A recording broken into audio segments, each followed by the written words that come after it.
So to be honest, I'm not quite sure how this slipped past my radar, but apparently back in August, Shopify's CEO sent an email out to employees basically in, probably a much more diplomatic way, telling them to cut it out with the social activism. This was reported in Business Insider just a week ago. Read the essay Shopify's CEO sent to managers to remind them that they are a sports team, not a family. It shows the growing tension between leaders and employees in the corporate world. Listen, what happens when these social justice, diversity, critical race theory initiatives are infused into organizations is most often it disrupts the psychological safety of the team. It makes communication more difficult. It makes collaboration more difficult.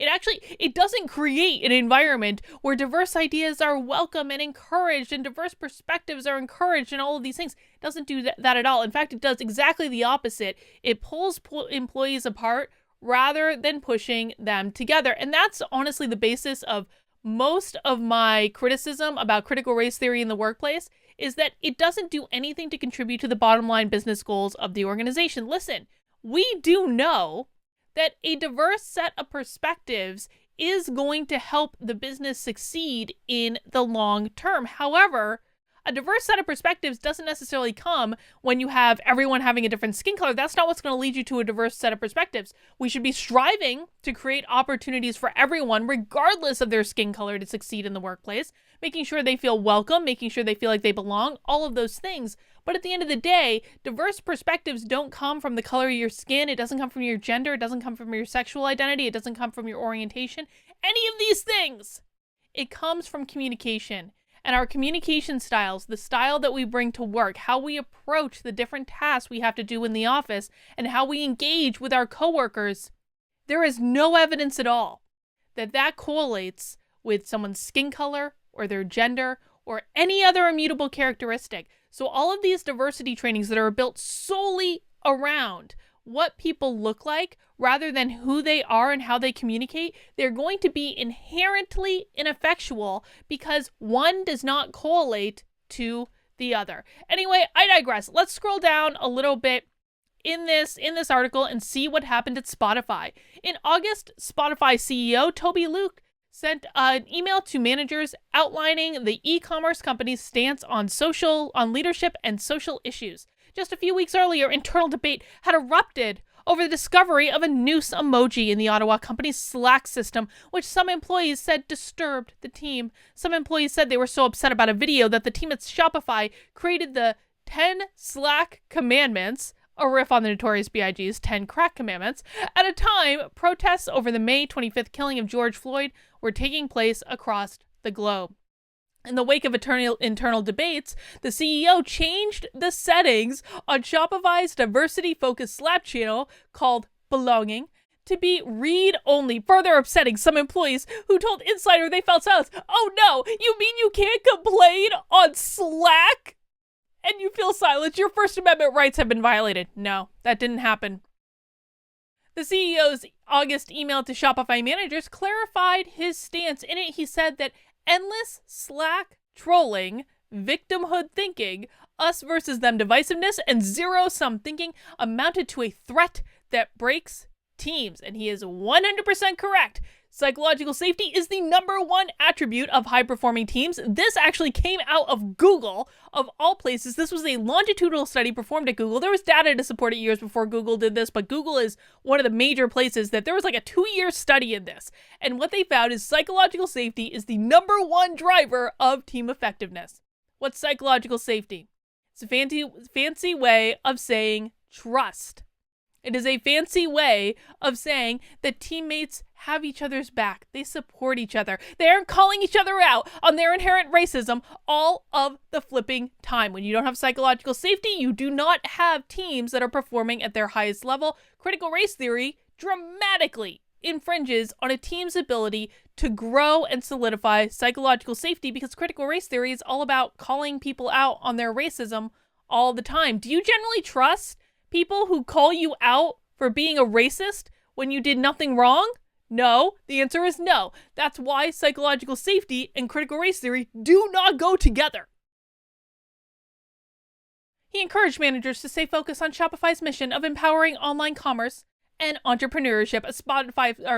I'm going to say Spotify, I'm sure. Shopify. I mean Shopify, okay? Shopify. I use Spotify a lot more than I use Shopify. I mean Shopify.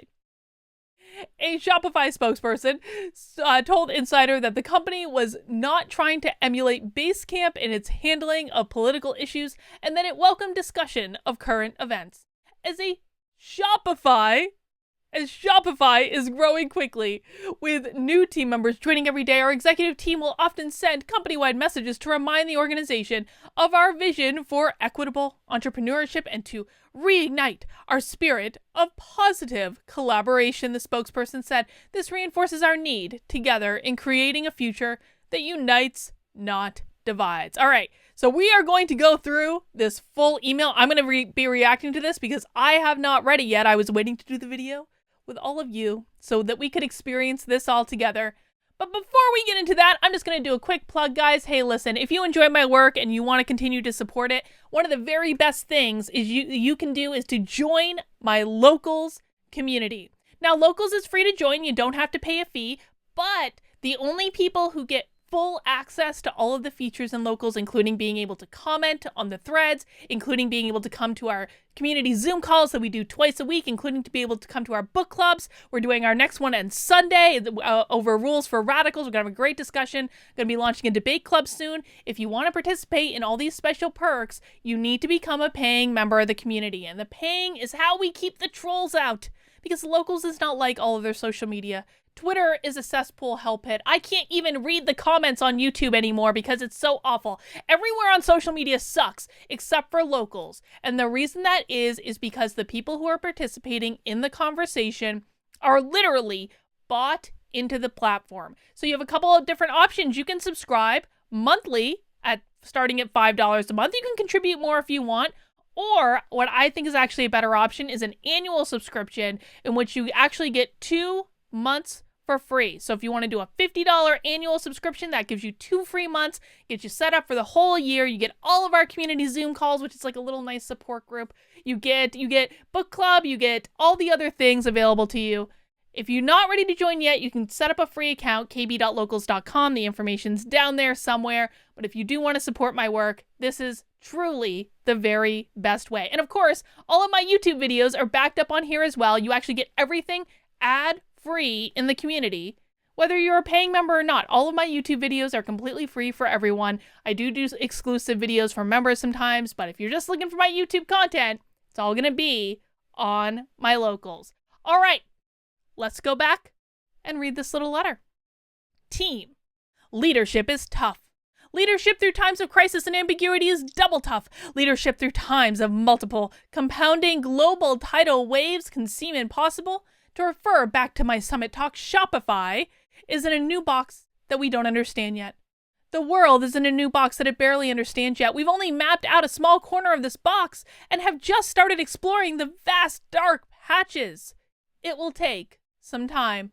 What's more, our team members need us more than ever. The best thing we can do for them is not add to the ambiguity. Shopify has historically been great at setting clear expectations across the organization, and I think this is starting to cause an enormous amount of managerial debt that's ballooning out of control. I can't tell you how to do that in your various departments, but a good start would be to remind everyone that we are a business. More importantly, we are a highly ambitious one. We are trying to create a world-class product that gives superpowers to the merchants that we are obsessed over. Everything Shopify does is to accomplish this. Everyone at Shopify should be able to describe how their job, through a series of direct or indirect steps, furthers that mission. This is actually just such a really good point. And this is something that it always boggled my mind about in organizations when there was any confusion at all about how someone's job contributed to the larger mission. And of course, in any organization, you have like marketing departments or IT departments or even the dreaded HR department.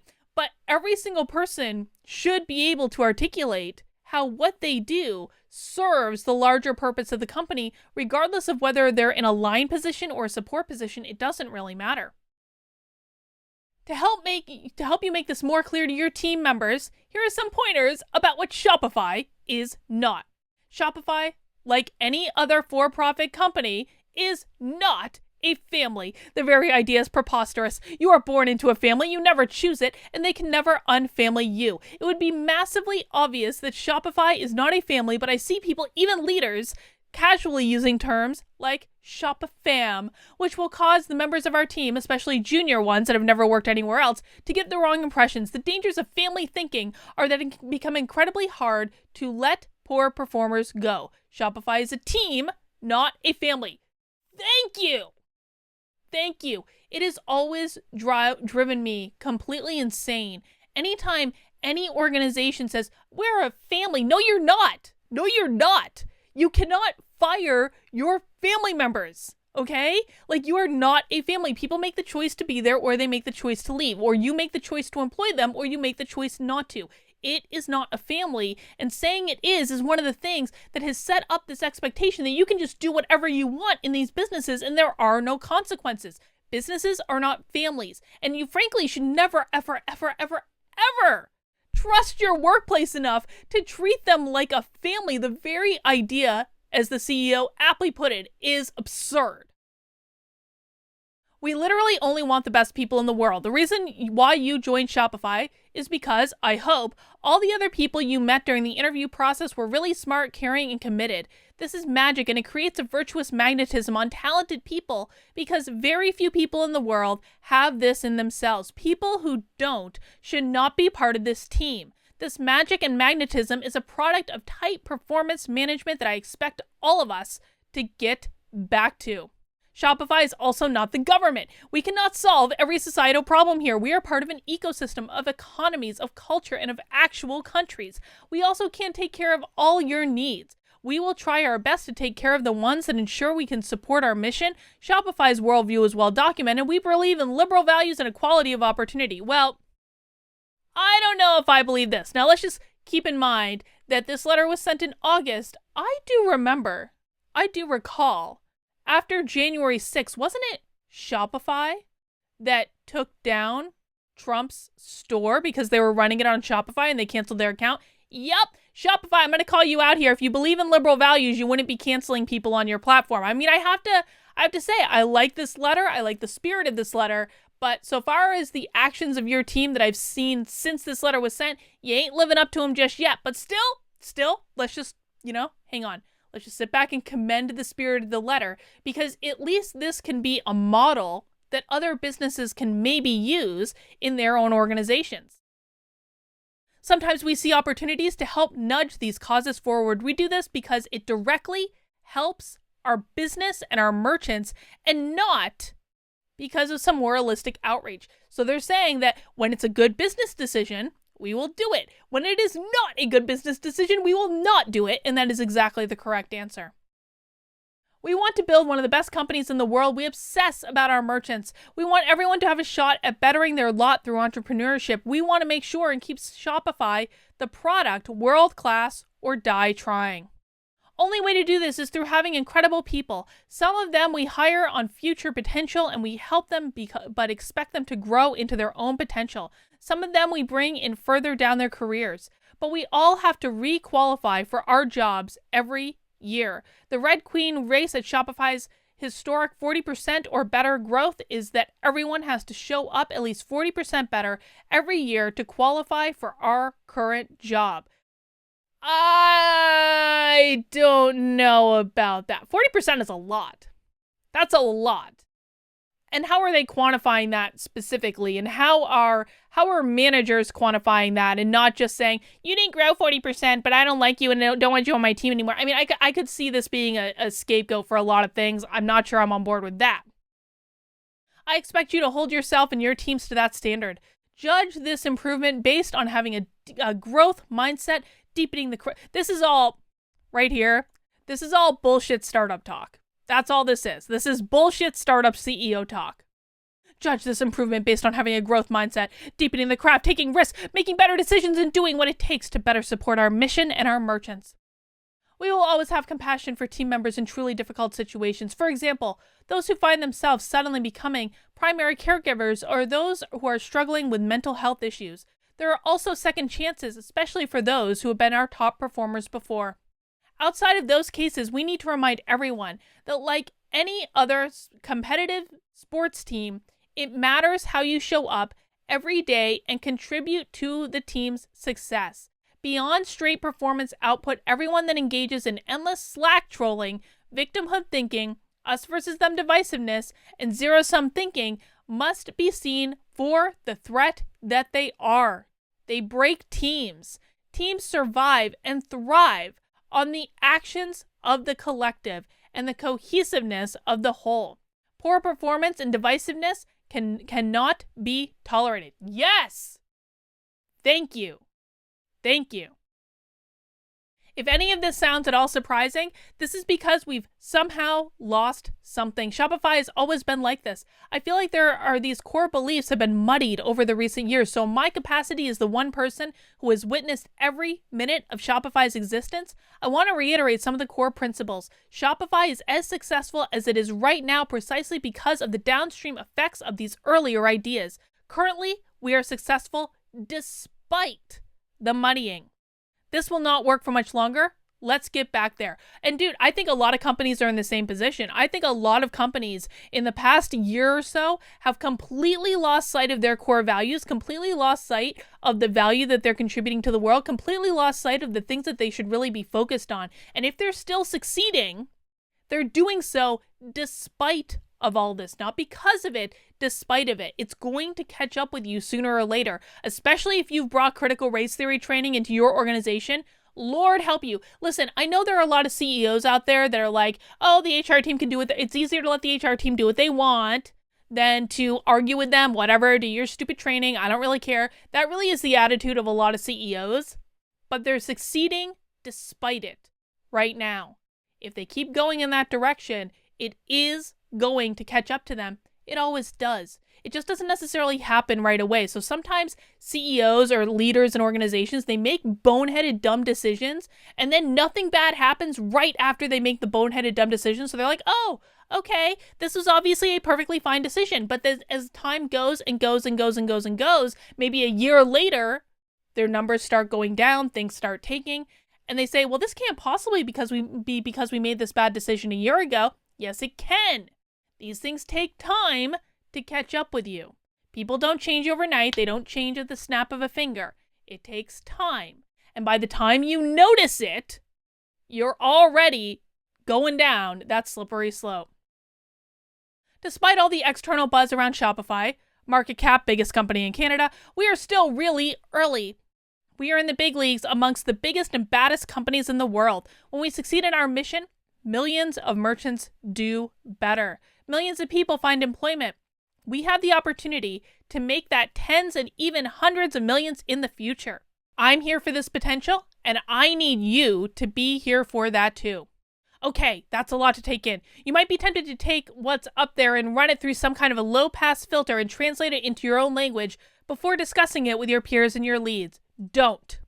Above is what I need everyone to understand. It is important not to muddy the message that fights against the muddying of principles. If you are responsible for reinforcing these lessons and holding your teams accountable to them, the talent team will follow up with you with next steps in the coming days. Even better, actively help them with ideas and opportunities to implement those ideas.